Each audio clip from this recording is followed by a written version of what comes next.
یہ رسم ہے کہ وہ مردے کے ساتھ حقے کو بھی دفن کر دیتے ہیں۔ یہ کام نسل در نسل ہوتا چلا آ رہا ہے۔ وہ سمجھتے ہیں کہ مرنے والوں کو 12 گھنٹے بعد پہلی طلب حقے کی ہوگی۔ وہ اٹھ کر 1 گھنٹہ حقہ پیتا ہے اور پھر ہمیشہ کے لیے سو جاتا ہے۔ انہیں یہ غلط فہمی بھی ہے اگر حقہ دفن نہ کیا جائے تو مردے کو سکون نہیں ملتا۔ ناظرین، ہماری ویڈیوز کو شروع سے آخر تک مکمل دیکھیں تاکہ آپ کی قیمتی آراء سے رہنمائی حاصل ہو سکے۔ شکریہ۔ حقہ ہمارے کلچر اور وسیب کی ایسی نشانی ہے جو آہستہ آہستہ ماضی کا حوالہ بنتی جا رہی ہے۔ بستی یا گاؤں کے بزرگ جب چوپال پر یا ڈیرا پر کسی خوشی یا غمی کے موقع پر اکٹھے ہوتے تو دائرے میں گھومنے والا بڑی نڑی والا فرشی حقہ ان کے اتحاد، رشتوں اور تعلق کی علامت بنتا تھا۔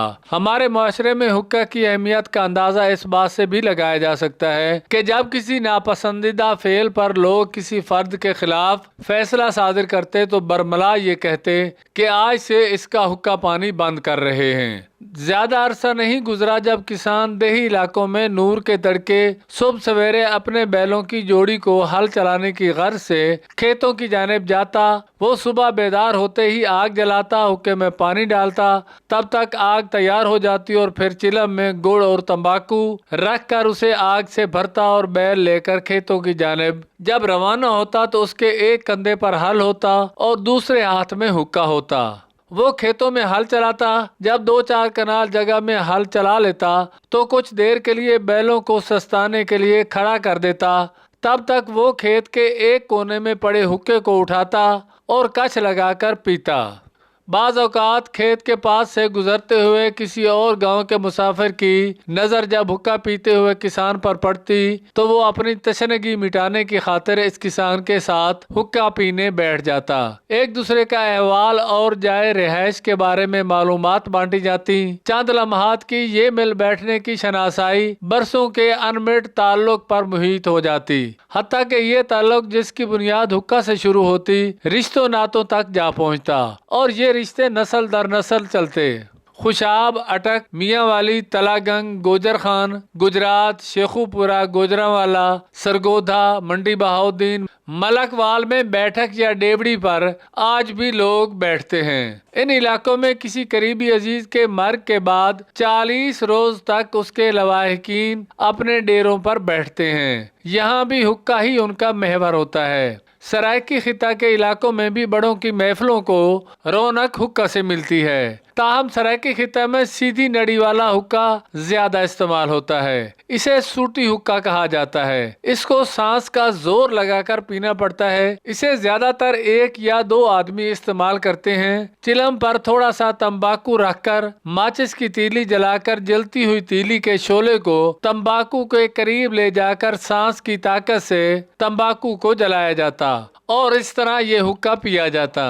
شوقین حضرات حقہ کی خوبصورتی کو کئی حوالوں سے یقینی بناتے تاکہ کسی بھی محفل میں موجود گاؤں کا فرد اس کے حقے کی تعریف کرتا نظر آئے۔ ایک زمانے میں لکڑی کے ڈھول والا حقہ بھی بہت مشہور ہوا جس پر خرادیا رنگ کرتا تھا۔ بعض زمیندار از خود خراد مشین پر اچھی لکڑی کا ڈھول تیار کراتے۔ یہ حقہ پاک پتن اور بہاول نگر میں خاص طور پر تیار کیا جاتا۔ حویلی لکھا کے تانبے کے نگینوں والے حقے بہت قیمتی اور خوبصورت تھے۔ بڑے زمیندار دور دراز علاقوں سے کئی ماہ قبل سائی دے کر یہ حقے بنواتے کیونکہ کاریگروں کے پاس اس حقے کی مانگ بہت زیادہ ہوتی تھی۔ ان کی نڑیاں ڈوریوں مکیش نگینوں سے جڑی جاتی، جبکہ چموڑے حقہ پر خوبصورت چمڑے سے جو خول چڑھایا جاتا اس کی سلائی ایسے کی جاتی کہ سلائی کا پتہ تک نہ چلتا۔ ایسے محسوس ہوتا کہ سارا ڈھول چمڑے کا ہے۔ اس چمڑے پر اس سے قبل خوبصورت کڑھائی بھی کرائی جاتی۔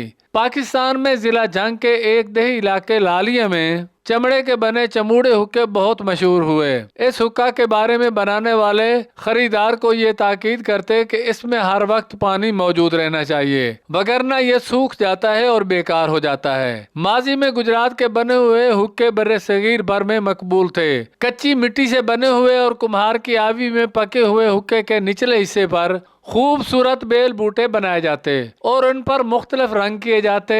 حکے بنانے والوں نے جدت سے کام لیا تو گوجرانوالا میں پیتل اور تانبے سے بنا حکا بھی، جسے فرشی حکا کہا جاتا تھا، بہت مشہور ہوا۔ کاریگروں نے یہ حکا ایسا بنایا کہ اس کے نیچے دائرے کی شکل میں پہیے لگے ہوتے اور یہ خود بخود ہاتھ لگانے سے گھومتا تھا۔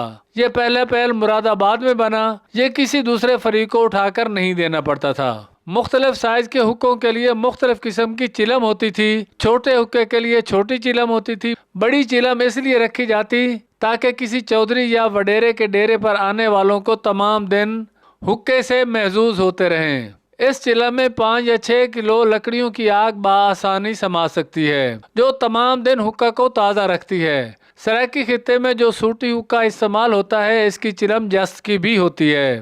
اس سوٹی حکا کی نڑی پر بھی مختلف رنگوں کے دھاگے اور کپڑوں کی قطروں سے خوبصورت بنائی کی جاتی، اور چوپالوں میں یہ حکا اب بھی موجود ہے۔ اسے بڑی بوڑھیاں بھی استعمال کرتی تھیں۔ گجرات، گوجرانوالا، سرگودا، منڈی بہاؤالدین، شیخو پورہ، سیالکوٹ کے زمیندار اپنے ڈیرے پر مہمانوں کے لیے حکا ہمہ وقت تیار رکھنے کے لیے ایک ملازم رکھتے تھے جسے کاما کہا جاتا تھا، جسے اس کام کی باقاعدہ تنخواہ دی جاتی۔ دریائے سندھ کے کنارے رہنے والے قبائل جب رات کو مچھلی کا شکار کرتے ہیں تو پرانے شکاری جو حکا کے دلدادہ ہیں، آگ کا آلاؤ دریا کنارے جلا کر حکا بھی ساتھ رکھتے ہیں، جنہیں ایک جانب آگ کی گرمائش اور دوسری جانب حکا کا مزہ انہیں تازہ دم رکھتا تھا۔ ایک بزرگ کی یہ منطق تھی کہ حکا مٹی، ہوا اور آگ کا مجموعہ ہے۔ ان کا کہنا تھا کہ جس طرح انسان کی زندگی پانی اور ہوا کے بغیر ناممکن ہے، اسی طرح حکے کی تکمیل بھی پانی اور ہوا کے بغیر نہیں ہو سکتی۔ اچھا تمباکو تیار کرنے کا نسخہ بھی آسان نہ تھا۔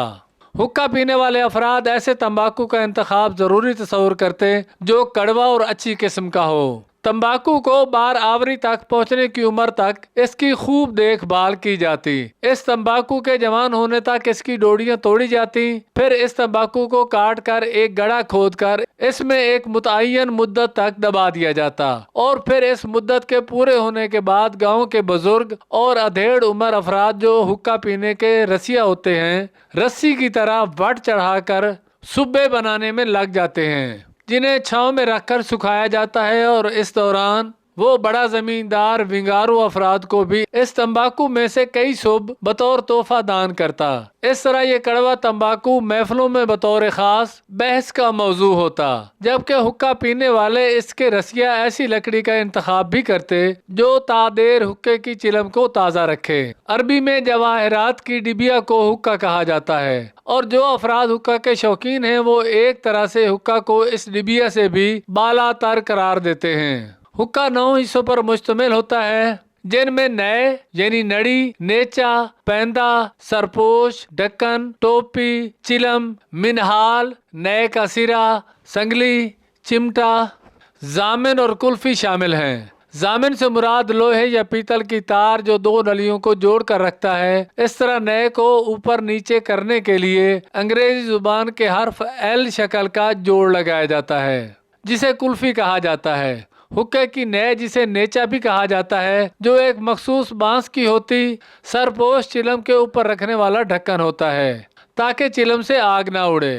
پاکستان کی سیاست میں بھی کئی شخصیات کے ساتھ حکا جڑا ہوا ہے، مگر بابا جمہوریت نواب زادہ نصر اللہ نے حکا کو ایک دوام بخشا، یعنی سیاست میں بھی حکا کا عمل دخل رہا۔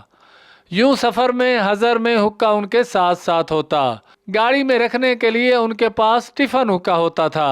حکا کی تاریخ صدیوں پرانی ہے۔ ایک شخص کے پیٹ میں درد اٹھا، حکیم لقمان کے پاس پہنچا، انہوں نے اسے ناریل کے کھوپرے سے حکا تیار کر کے پینے کے لیے کہا۔